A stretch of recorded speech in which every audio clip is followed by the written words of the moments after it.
let's go to Washington here real quick. Let's talk about Terry McLaurin. Obviously, he's been the biggest storyline, it feels like, of the past few weeks. He wants more than DK Metcalf, who just signed for $33 million annually, but now he's at training camp and he's on the physically unable to perform list with the lingering ankle injury. How are those talks going? When do you feel this conflict will get resolved? Well, I don't sense a lot of momentum, that's for sure. There hasn't been,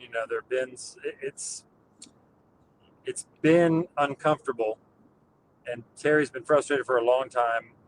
And the thing about the DK Metcalf number, I think Terry McLaurin looks at himself as a better player than DK Metcalf. Most around the league do too.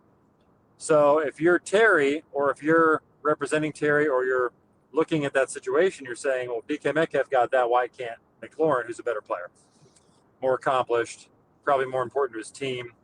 The problem is when DK Metcalf got traded to Pittsburgh was desperate for that kind of player, and they were willing to pay the price for it, where Seattle was not. So in this case, my understanding of the situation is Washington was only really comfortable doing like a slight increase from where he already was, which was $23 million a year. Well, if you're McLaurin, you're saying that's not even close. So that's where the frustration lies. And I'm sure Washington now would be willing to do more than that, I would think. It's just my guess, but they've been pretty far apart. So there's going to have to be some major progress here soon.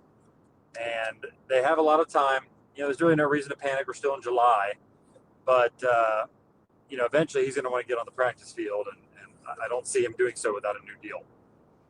Right, and I mean, you talk about how important he is. I mean, he's had 1,000 yards and pretty much he's had 1,000 yards every year but one in his entire career. He stayed loyal to Washington, and he was so important to why Jaden Daniels had such a great rookie year last year. So it is very important. Yeah. You mentioned it's just July, but it is going to get late early eventually. How likely is it that this lingers into August? Is there any possibility that it's week one and Terry McLaurin isn't suiting up for Washington?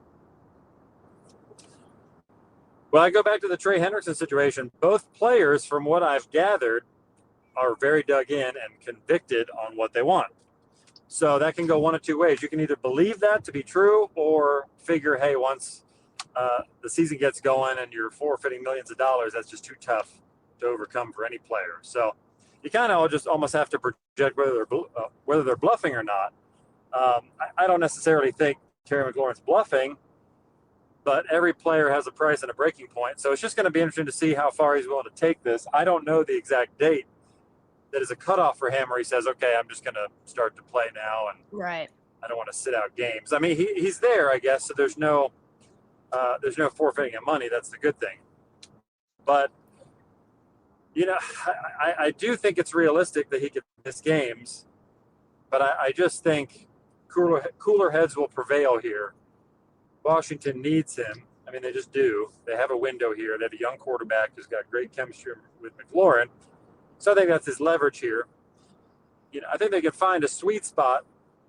McLaurin, for as good as he is, he doesn't belong in that, Jamar Chase, Justin Jefferson tier. So he's got to find some sort of sweet spot. I think if McLaurin can get Washington to at least just acknowledge the receiver market a little bit. Denver just paid Courtland Sutton a new deal of, $92 million over 4 years. So that math is, $23 million a year, I think? So McLaurin's a better player than Courtland Sutton. So maybe they can meet in the middle somewhere between DK Metcalf and Courtland Sutton. That's probably not good enough for Terry. He's going to want to be in that $30 million range, but Washington's going to want a discount because he's on his third contract. So I still think they can come to a compromise here in the next few weeks, and that would be my guess. But right now, that just doesn't feel like something that is building momentum toward.